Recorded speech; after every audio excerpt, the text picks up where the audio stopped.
Hey everyone, Georgie here with Ukraine Matters. The map update will be on Sunday, and all of the many other questions, please come visit our stream tomorrow with Operator Starsky, and we're going to answer as many questions as we can.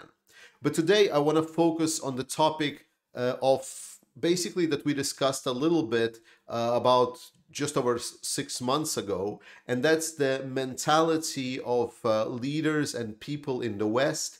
How are they living through this awful war? And what kind of a future do we want to build for ourselves after Ukraine inevitably wins? In the West, over the last many decades, we have been positioned and we're building inside of our societies something that I refer to as a defeatist mentality. It's the notion that we can never win. So we inadvertently, because we were taught and brought up to the fact that we always need to negotiate, we always need to find some kind of compromises, we always, like, there can never be a very clean war, a very clean victory, and this was especially shown by some of the less than successful, let me put it this way, wars that were happening across the world, including democratic nations. And it all basically boiled down in a big pile of a cultural cultural perspective, like zeitgeist, one might say. This is the idea that we cannot ever hope to achieve a total victory over, for example, our adversary, that cooperation is always better, that, for example, it's a flawed notion very much, that if we, for example, start trading with and having economic relationships with any kind of authoritarian powers or any kind of regimes, then they will inevitably become more democratic, that the mutual prosperity will prevent future wars, that we're gonna have a world in which the Western powers will always be the stronger and more powerful than anyone else, and most importantly, that the defense and peacefulness of our surroundings is something that is given. From the start of the war, this has caused some of the very negative effects that, for me especially, and I'm very certain for you as well, have caused sometimes that we felt some kind of a shame even for our governments, some hesitancy, inability to stand up to a bully, in this case Russia, and it's a very nasty bully that is performing genocide of Ukrainian nation.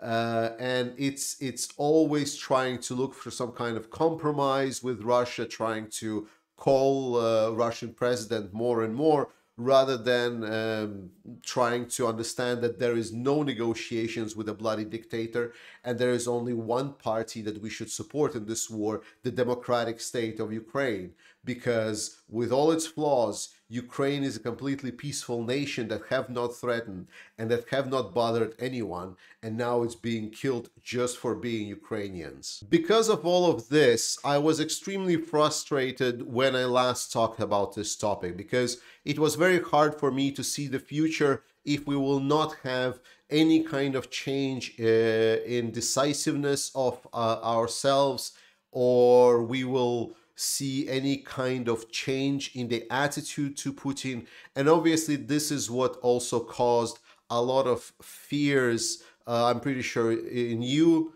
and also in me sometimes, about the possibilities of the future of the conflict in Ukraine. And here I want to take a little bit of a detour, because I've seen many comments from the people that follow my channel quite a while now, that with the situation on the ground, they feel anxious and they feel that Ukraine might even lose. And I try to explain to you every time that it's not what's happening. But one of the major reasons why I'm staying so confident and calm is, in a broad sense, to look at the big picture. And that's a nice headline, but what did this mean in practice? And in practice, this is very closely tied to the topic of the discussion. It's when because most of the stress comes in when people just look at the situation on the map. And the more you look into details, like the more you look at the specific video of a specific fight, of a specific situation during a specific hour of the day, so the more you go into this particular details, the more stress there is. So to reduce a little bit of a fear level about the war in Ukraine, we need to take a step back, which means that we need to get away from the front lines. Understand, obviously, that what is happening on the front line is extremely important and it's extremely terrible, but we need to take a look at the kind of level above. Let's look like at the situation around Bakhmut, a situation around other cities, and realize that Russia has not been advancing too much for months now. Then if we take away that part again and we take a step back from that, then we understand that the lines on the battlefield have not been really moving at all. And there is actually certain problems for certain Russian other units that are not located on the front of the attack.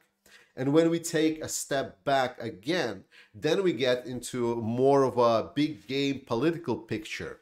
And here, more than every day, we receive confirmation that Ukraine is getting stronger and stronger and stronger, while Russia is getting weaker and weaker and weaker.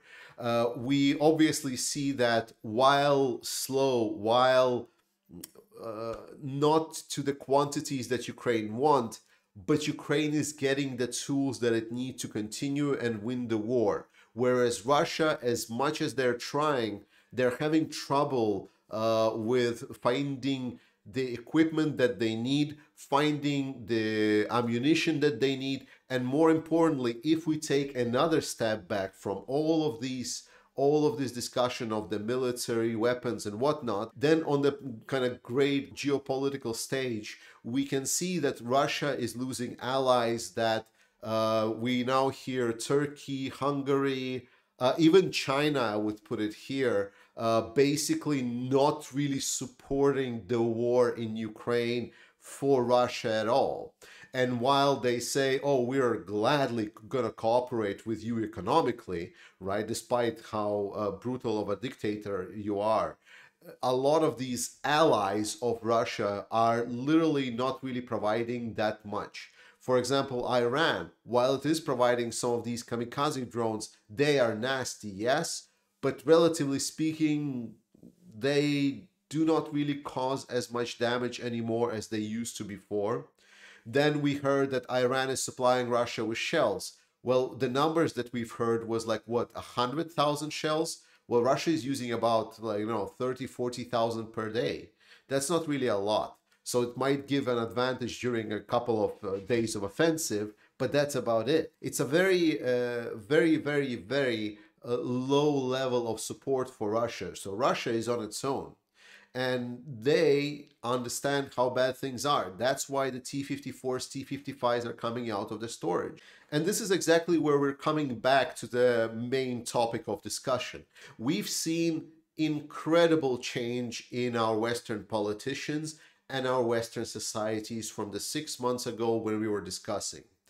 No more anyone is calling Putin every week, trying to set up some kind of a discussion of peaceful agreement. Even the countries that were supposedly supporting Russia, like Hungary or Serbia, are now considering whether or not they should keep up the relationship. The writing that Russia is losing is on the wall. And I feel that slowly but surely we're getting out of this loop of essentially stopping ourselves of winning. However, we are not out of this loop fully, because we still see some random political parties coming over. We see when the election cycles start in certain states, there start to be appearing a speculation. And this is basically the takeaway that we are as a Western power at. We've came from a very painful journey where we started half a year ago, where we were basically consumed by a lot of our fears about Russia, about nuclear weapons, yada, yada, yada, and I was here explaining to you that this is all of a joke, to now we are basically at the crossroads. We already are not dependent on Russia. Many of us, if not most of us, see that Putin's regime can be toppled. They are not invincible. Charges that were brought up to him from the International Criminal Court is pretty much was like the stamp that solidified its position. So now the question is, do we learn from this or do we not?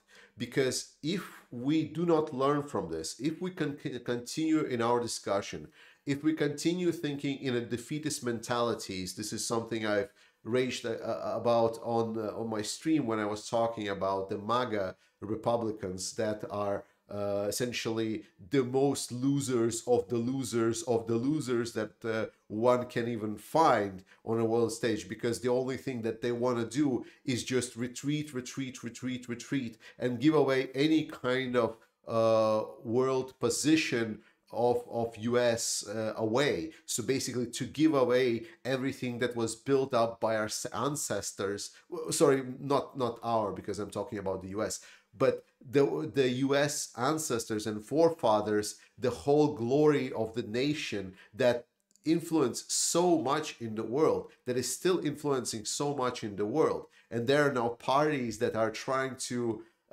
basically say, well, no, let's just give it away. What you need to take away, like let's put a takeaway from this discussion, is that being here at this crossroad, the question for you will be, you personally, is whether you will continue looking back to this peaceful time that we had before, trying to look, well, how can we build the world that was back then? How can we build a world where Russia would be this normal partner, normal country? The best example of this action would be like, you know, looking more not at Ukrainians and supporting Ukrainians, but like as some of the people doing, like looking at the Russian, pro-Russian liberal opposition that has achieved absolutely nothing, but we just continue paying attention to them because they look nice.